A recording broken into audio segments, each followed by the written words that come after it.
sabe verdadeiramente quem é o Senhor, e que tu és e vai ser sempre aquele que está em nós, aquele que verdadeiramente nos guia, aquele que nos leva, aquele que nos dá direção, aquele que cuida de cada um de nós. Nós pedimos, ó Pai, e já agradecemos, sabendo da vitória que receberemos, em nome de Jesus, e digam graças a Deus. Forte salva de palmas. Se tirou, filho, sumiu tudo. Pode sentar em nome do Senhor Jesus. Graças a Deus. Boa noite a todos. Hoje, sexta-feira, estamos aqui. Antes de mexer, você pergunta, filho, senão você quebra a minha voz. Faz isso não, pelo amor de Deus. Graças a Deus, né? Deus está aqui entre nós, e aonde há o Senhor, aí a liberdade. Essa é a regra que nós precisamos ter. Você trouxe a sua Bíblia? Eu gostaria que você abrisse lá no livro de Atos, o capítulo o 2. O apóstolo Pedro estava falando sobre uma situação, uma circunstância em que nós precisamos então entender o que aconteceu naquele momento, naquela situação. Tem duas partes aqui, e eu quero então falar aqui sobre essa situação. Primeiro ele começa a falar de Jesus, né? A respeito da situação de Jesus, aonde aconteceu, o que foi verdadeiramente o que ocorreu com ele. E assim Deus vai mostrando através do apóstolo Pedro aqui grandes coisas. Atos, o capítulo o 2. Bom, nós passamos aqui por esse período, espero que você tenha entendido, tudo na vida é pela fé. Nós precisamos então compreender, para algumas pessoas que fizeram alguns comentários, né? Comentários antigos, erros antigos, você tem que perceber, você tem que ter percepção. A transfiguração quer dizer tornar-se a imagem, né? Ou colocar para fora, ou conscientizar a imagem de Deus. Se isso aconteceu, quando acontece, e eu espero que tenha acontecido, é de uma vez só. É numa hora só que você percebe. Eu costumo exemplificar as situações de milagres e bênçãos que Deus dá, e semelhante à gravidez. A mulher, ela não concebe partes da criança. Quando há a concepção, é uma vez só. E a partir dali, então, vai se desenvolvendo, né? Todo um corpo dentro do organismo da mulher. Não tem outra coisa para fazer. Vai se organizando, vai crescendo todo um corpo. Não tem essa situação de uma hora engravida da cabeça, uma hora engravida do braço, aí de uma outra hora o outro braço, outra perna e tal, até que finalmente acaba a gravidez. Não, é um ato só. É uma situação só.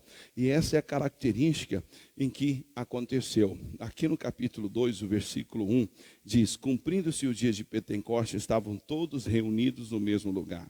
E de repente veio do céu como um som de um vento veemente e impetuoso, e encheu toda a casa em que estavam assentados. Então veja, veio um vento naquele dia. E diz aqui que o vento era impetuoso e veemente. Impetuoso aqui quer dizer no literal da palavra, quer dizer ímpeto. Sabe, ímpeto, seja na hora de falar, na hora de agir.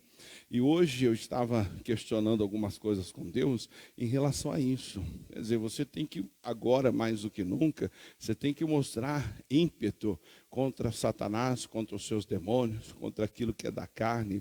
Você tem que ter, eu vi algumas vezes, já vi isso em grandes situações, de pessoas que percebem que estão sendo ali de alguma forma envolvida por demônios ou coisa assim, que ela começa a fazer coisas e dá tudo errado, põe a mão em tudo, quebra, tropeça, cai, até que tem uma hora que ela chega, ela está amarrada, Satanás, em nome de Jesus, mas é uma está amarrada assim tão grande, e você percebe na essência assim, que aquela pessoa sabe o que está fazendo.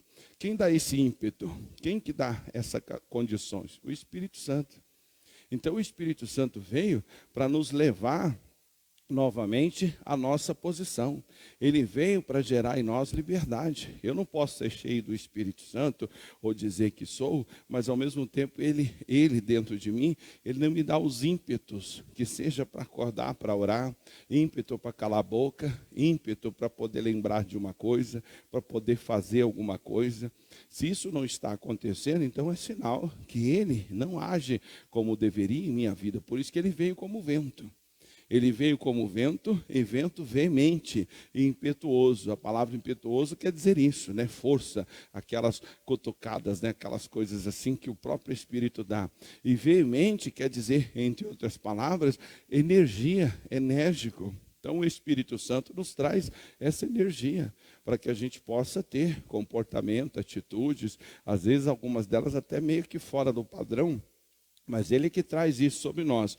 Agora diz aqui que estavam todos assentados. Aí o apóstolo Pedro, nesse mesmo decorrer aqui, ele vai falando sobre uma situação. Ele diz o versículo 22, vai lá, diz aí, ó: varões israelitas, escutai as palavras, essas palavras. A Jesus de Nazaré, varão aprovado por Deus entre vós, com maravilhas, prodígios e sinais, que por Deus foi feito, que Deus fez por ele no meio de vós, como vós mesmos bem sabeis. Outra característica da atuação do Espírito. Deus então ungiu Jesus, e ele diz no livro de Isaías, que ele foi ungido para, e ele fala, pregar o evangelho, dar liberdade aos cativos, pregar o ano aceitável ao Senhor e tal. Ele vai falando ali com todas as palavras, razão pelo qual ele foi eleito, razão pelo qual ele foi escolhido por Deus. E aí, vai fazendo aqui o versículo 23. A este foi entregue pelo determinado conselho e presciência de Deus, tornando-vos a vós e matastes, e o crucificastes e matastes pelas mãos dos injustos, ao qual Deus o ressuscitou, solta as ânsias da morte, porque era impossível que fosse retido por ela. Então veja que Jesus, o Satanás tentou de alguma maneira segurar Jesus morto. Jesus sem ter condições de voltar para o seu corpo. As ânsias da morte quer dizer a força de Satanás contrário a ele para tentar impedir essa obra de restauração no mundo espiritual. Mas ele perdeu a batalha. E quando esse Espírito está atuando, ele diz claramente o seguinte, deixa eu ir só nas partes principais. Versículo 27 diz assim: pois não deixará a minha alma no Hades, e nem permitirá com que o teu santo veja corrupção. Característica do Espírito. Ou seja, ele não pode deixar a alma da pessoa no Hades, e ao mesmo tempo não permitiria que o seu santo visse corrupção. Isso quer dizer o quê? A atuação do Espírito não deixa a pessoa com a alma envolvida com as coisas do inferno. Ele não pode, as pessoas que são dadas e que são cheias do Espírito e que têm a graça do Espírito, a alma dela não pode ser acometida por coisas do inferno. Qual? Qualquer uma. Qualquer coisa que tira a paz, que perturba, qualquer coisa que não permite a pessoa ser ela mesma ou ser livre, que seja em atitude, em comportamento. Quando há atuação do inferno na alma da pessoa, o Espírito não está atuante, porque ele é Espírito da vida. Inclusive, se você ler no início, lá no Gênesis, está escrito assim: no princípio a terra era sem forma e vazia, e o Espírito de Deus pairava sobre a face das águas. Ele era o guardião da terra, ele estava ali guardando a terra e protegendo a todos que ali estavam. Ele estava ali verdadeiramente sendo um guardião, até que chegasse a revelação da palavra, que foi a palavra que criou todas as coisas, mas o Espírito estava antes. Repare que ele estava antes. Então eu tenho que ter essa característica de andar dessa maneira, para que eu não cometa esses erros. Porque senão eu digo ser de Deus, mas vivo perturbado.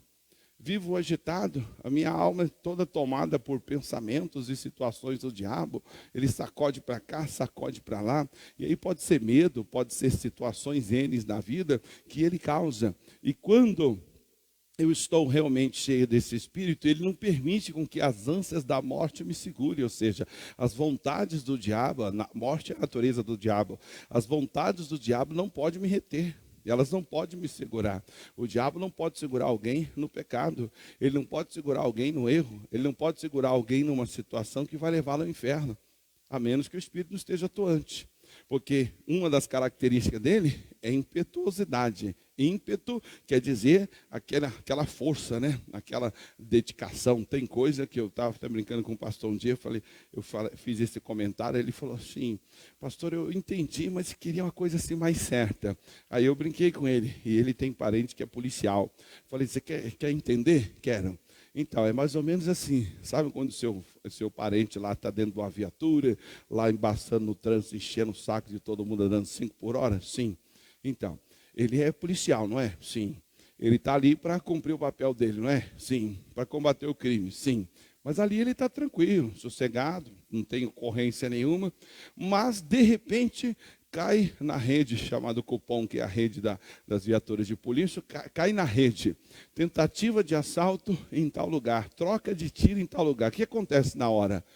Na hora, ele já liga a sirene e, ó, como diz, né, pau no gato, já sai cantando pneu, arrebentando. Pois é, isso aí. Isso é ímpeto.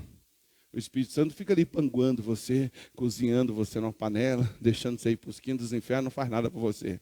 Se ele é atuante, ele tem as mesmas características do que ele veio. Ele veio como um vento impetuoso.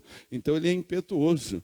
Ele tem aquela situação de ciúmes. A própria Bíblia diz, o Tiago fala no livro capítulo 4 de Tiago, ele diz, não sabeis vós, adúlteros e adúlteras, que o Espírito tem ciúmes? Não sabeis vós que quereis ser amigo do mundo, constitui-se inimigo de Deus? E não é em vão que diz as Escrituras, o Espírito tem ciúmes.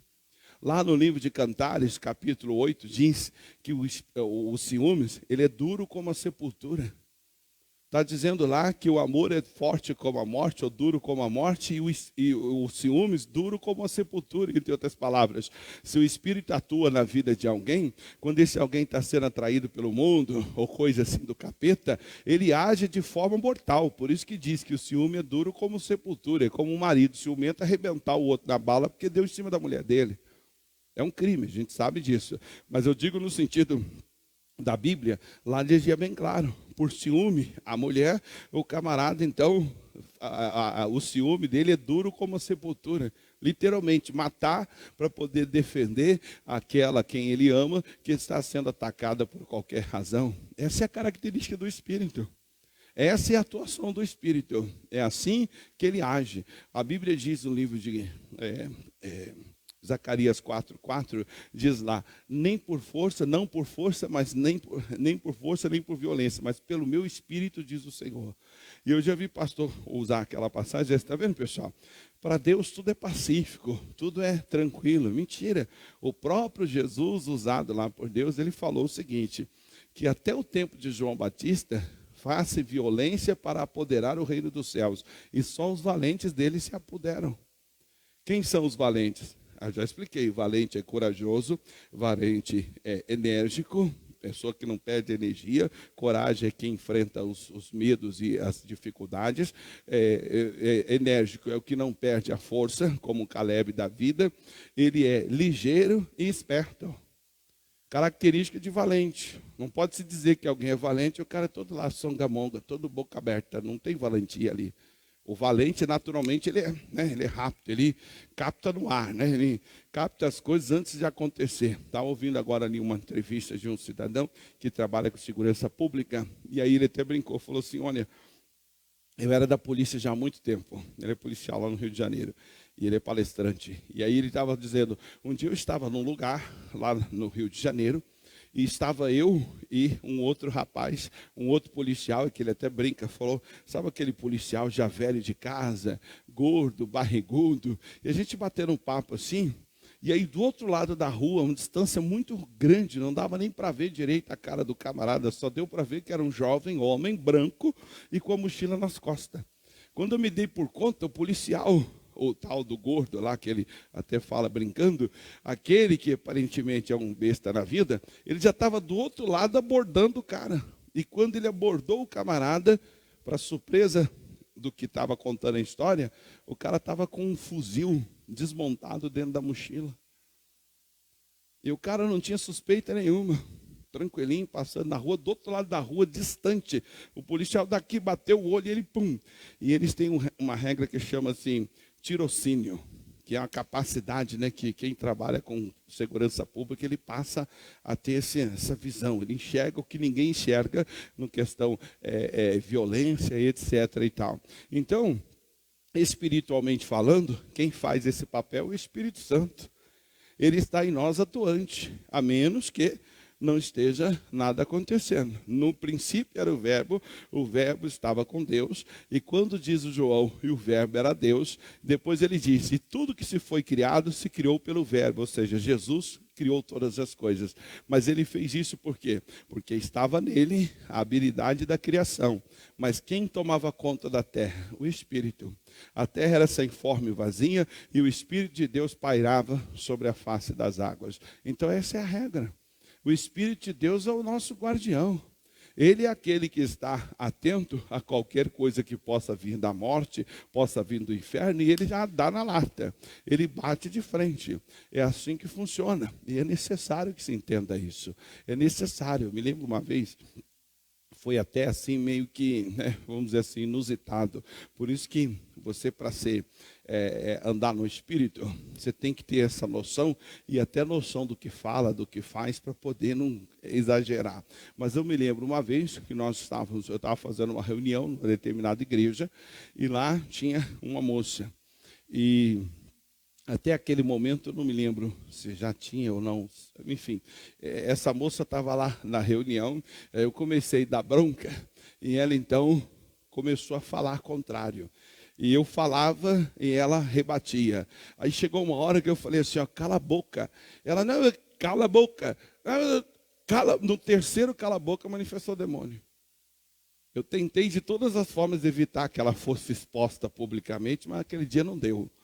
Então é assim, o próprio Espírito, ele dá a você essa tirada, que aquilo que você está ouvindo da parte daquela pessoa, e você está vendo aquela pessoa, que seja com gestos, que seja com gestos de boa vontade, de má vontade no caso, gestos de não estou nem aí, ou coisa assim do tipo, você capta no ar a essência do Satanás. E essa é a característica que Deus deu. Olha o que ele diz, versículo 27, pois não deixará a minha alma no Hades, e nem permitirá que o teu santo veja corrupção. É a missão do Espírito.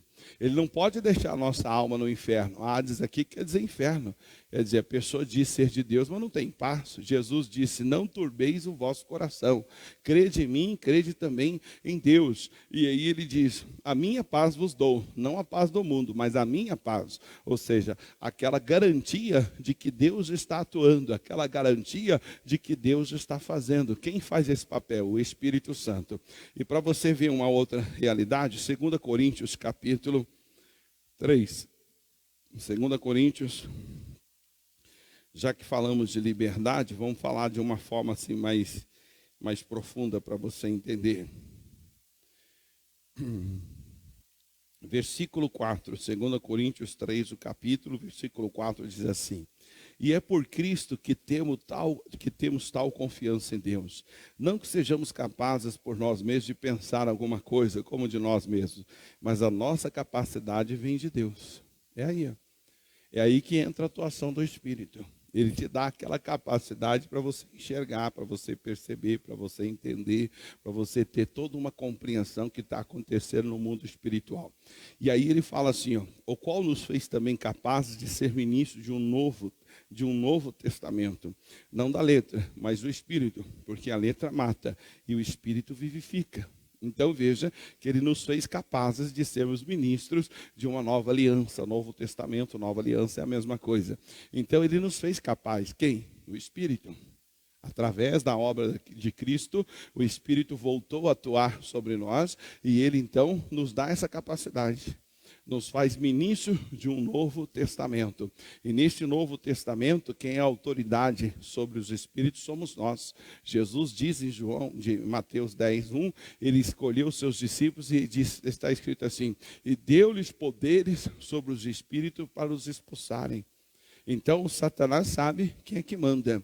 No livro de Tiago, capítulo 2, versículo 13, diz: crês tu que há um único Deus? Fazes bem, porque até o diabo crê e estremece. Mas quem dá essa garantia do camarada ter esse ímpeto, essa disposição contra tudo aquilo que é mal, seja ele mesmo fazendo a coisa, ou seja acontecendo através de um fato, através de uma outra pessoa, ele tem aquela característica que o próprio Espírito dá a ele. Ele não fica preso nas ânsias da morte, ele não fica preso ali naquele pecado, naquela corrupção. O Espírito guarda e o livra. Ele é que tem essa missão. E aí ele continua dizendo algumas outras coisas, tal, mas vou direto no versículo 17. Diz aí, ó: ora, o Espírito, o Senhor é o Espírito.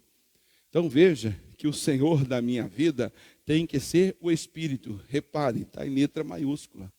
Ele é o Senhor. Ele é aquele que comanda, ele é aquele que domina. Por isso é tão importante a pessoa deixar de ser carnal. O apóstolo Paulo fala: enchei-vos do Espírito. Mas, poxa, pastor, mas eu já fui batizado com o Espírito Santo e não fui cheio. Alguém já disse que o batismo do Espírito Santo é Deus trazendo você para o mundo espiritual. Agora, se manter cheio do Espírito é a sua vida com Deus. É oração, é dedicação, é entender verdadeiramente Deus. No livro de João 5, vou falar no domingo. João 5, ele fala uma coisa interessante. Ele diz assim: as palavras que vos digo, ela é espírito e vida. Então veja, a palavra de Deus não só é a palavra em si, mas nela existe o Espírito e existe a vida de Deus naquilo que está escrito. Quem nos faz entender isso? O Espírito Santo. Quem nos dá esse entendimento? O Espírito Santo. E isso acontece a partir do momento que você entende que você é a imagem dele e que você pode refletir a imagem dele aqui na terra. Agora, se você insistir na carnalidade, insistir na maldade, você vai refletir a imagem do capeta. Eu e qualquer outra pessoa, a gente reflete a imagem das trevas, a imagem do pecado, a imagem do homem carnal. É por isso que é tão fácil você bater o olho numa pessoa e você percebe que ela tem assim uma vida com Deus, baseado às vezes até no comportamento, atitude, vestimenta, a característica dela. Você percebe isso por quê? Porque há nela a imagem de Deus. Essa é a regra. Essa é a circunstância que nós precisamos entender.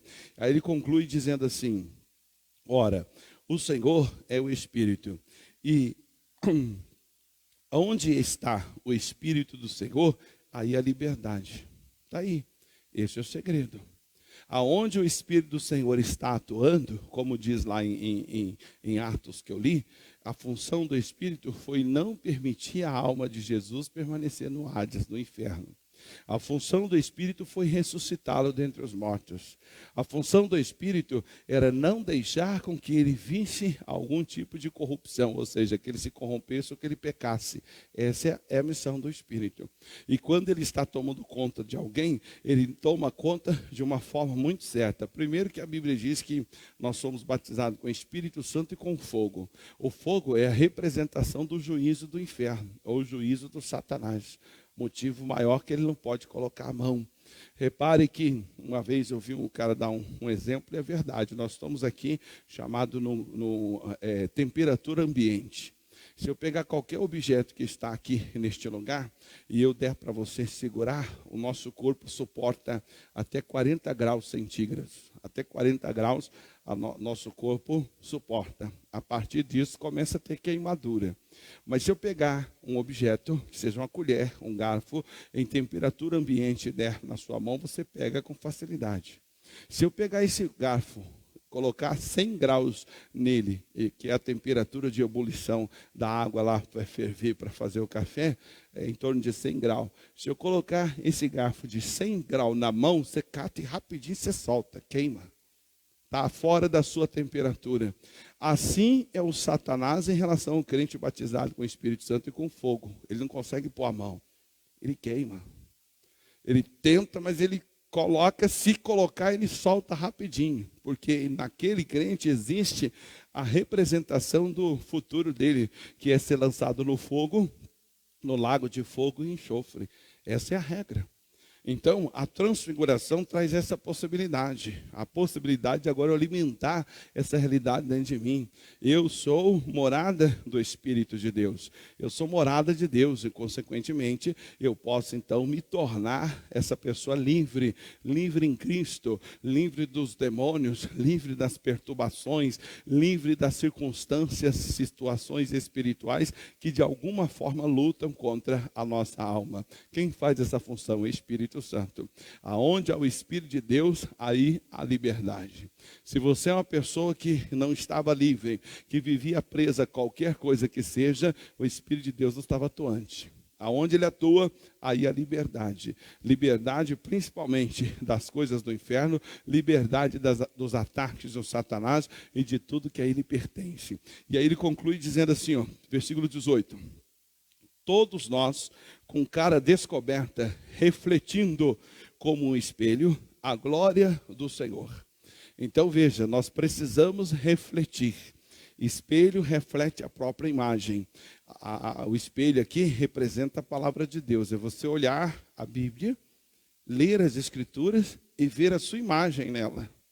É a mesma coisa que você olha no espelho. Você olha o seu espelho, você não vai ver a imagem da tua avó. Você olha no teu espelho, você vê a tua imagem. Espelho é a palavra, ela está aqui para refletir a nossa imagem. Então eu bato o olho na Bíblia e vejo nela a minha imagem. Essa é a regra. Se eu não consigo fazer isso, o Espírito não está atuando. Se ele estiver atuando, eu bato o olho nas Escrituras e reflete nelas a minha imagem. O que ela diz a respeito de ser de santo. Aí eu olho ali e falo, eu sou santo. E por que eu sou? Porque as Escrituras refletiu a minha imagem refletiu com a da Bíblia. Eu leio a Bíblia e reflete.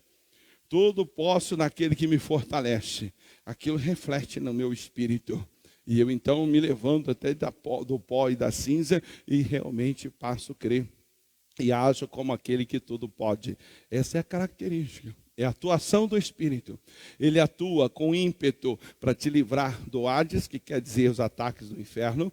Ele atua com ímpeto para evitar que você seja pego pela corrupção e pelo pecado. E ao mesmo tempo, ele dá a você essa capacidade.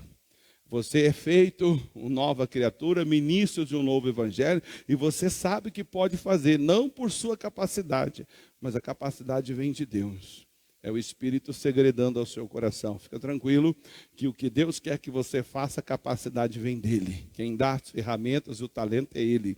E aqui ele conclui isso. Vamos ler de novo, 18. Mas nós todos, ou todos nós, depende da tradução, com cara descoberta, ou seja, entrando na presença de Deus sem se esconder, sem ficar fazendo tipinho, com cara descoberta, refletindo como um espelho a glória do Senhor. É o que nós precisamos ser, irmão. A glória do Senhor, refletir, é colocar isso para fora. A pessoa tem que bater o olho em nós e ver o reflexo de Deus, ver o reflexo da glória do Senhor. E ele diz, somos transformados de glória em glória. Então veja, a nossa reunião de transfiguração foi o início, né? Foi vamos dizer assim, a concepção, o início da gravidez. Se você não sabe, começa tudo pelo cérebro, né? A criança vai se formando pelo cérebro, aí depois aparece a coluna, né? As vértebras da coluna, e depois que vai aparecendo todos os órgãos. Então ali já é um exemplo de Deus para nós. Tudo que Deus começa a fazer, começa por aqui, pela cabeça, pelo cérebro. Se você nunca viu, põe na internet lá, evolução de uma gestação. Você vai ver que é assim. Começa um negocinho assim, um raminho bem pequenininho, e depois vai aumentando, e aquele raminho é justamente o cérebro. Começa o cérebro e a coluna, né, vertebral. Toda a coluna vai sendo formada ali. Depois é que vai aparecendo as outras coisas. Mas até então, quando a mulher concebeu, está grávida, acabou. Vai só desenvolvendo até o dia do nascimento. Chegou o nascimento da criança, a glória a Deus, nasceu. Não, agora é o desenvolvimento. Agora tem que crescer. Aí vai chegar um momento ele vai crescer fisicamente, vai crescer psicologicamente. Bom, agora graças a Deus parou. Não, agora vai vir o aprendizado. Ele vai aprender a ler, vai aprender a escrever, vai aprender a ser gente, vai aprender a ir no banheiro sozinho, vai aprender a falar, vai aprender isso, aquilo, outro. Bom, graças a Deus, agora já aprendeu, acabou. Não, agora ele vai ter que adquirir experiências e maturidade por experiência. E vai assim até o fim da vida. Não acaba nunca, no sentido humano. Espiritual, mesma coisa. Não se dê por feliz. Nossa, pastor, olha, recebi a transfiguração, agora, poxa, estou pensando diferente, estou assim com uma coragem diferente, um ânimo diferente. É bacana. A transfiguração é a concepção. Agora tem que desenvolver o bebê. Uma hora nasce, depois que nascer, tem que crescer, tem que ir à frente, tem que ir continuamente prosperando. Por isso que ele diz aqui, ó, somos transformados, ou transfigurados, se você preferir, de glória em glória. Recebeu uma experiência na vida 30 anos atrás, pastor, porque olha, 30 anos atrás eu estava na igreja, numa reunião assim assado, e olha, aquele dia, não sei se a igreja subiu, se o céu desceu, foi uma coisa assim tremenda, ficou marcado no meu espírito. 30 anos atrás? Está de brincadeira? Como assim? Se você ler a história, você vai ver que nem o povo de Deus, Deus não tirou o povo de Deus, aliás, não levou o povo de Deus para a terra dos inimigos de uma vez só.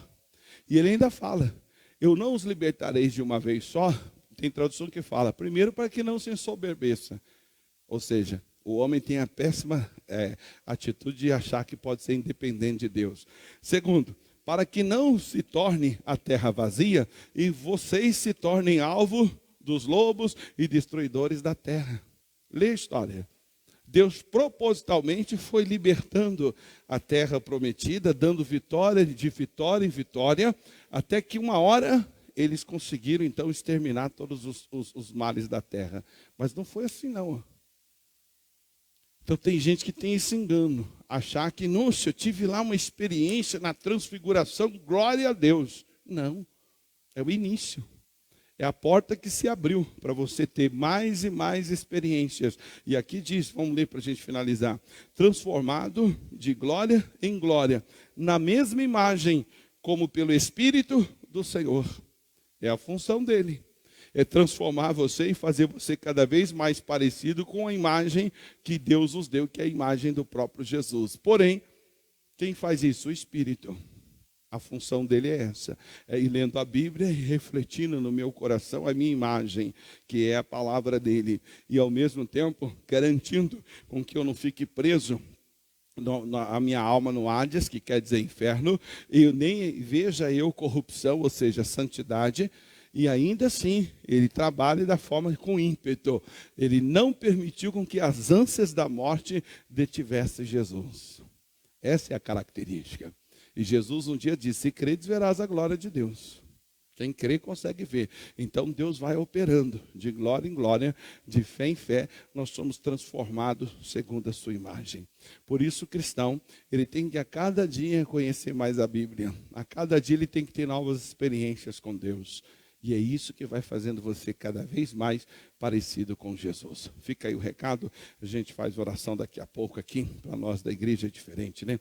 Mas eu quero falar para você de casa, está aqui, ó, aquele envelope de dízimo que você já conhece, atrás das contas da igreja. Se você preferir fazer uma transferência, você o faz, e para nós é até melhor, você pode fazê-lo, e você então mande para nós, pelo WhatsApp, o seu comprovante, e que você o faça em nome de Jesus. Deus vai abençoar você.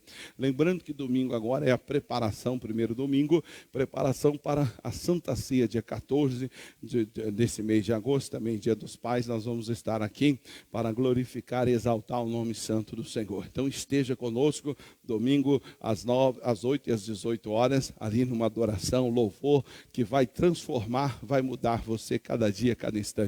Esteja conosco que certamente a sua vida vai mudar e vai se transformar mais e mais. Então fica aí o recado, você de casa creia nisso, Deus vai te abençoar. Fique na paz, Deus te abençoe em nome de Jesus.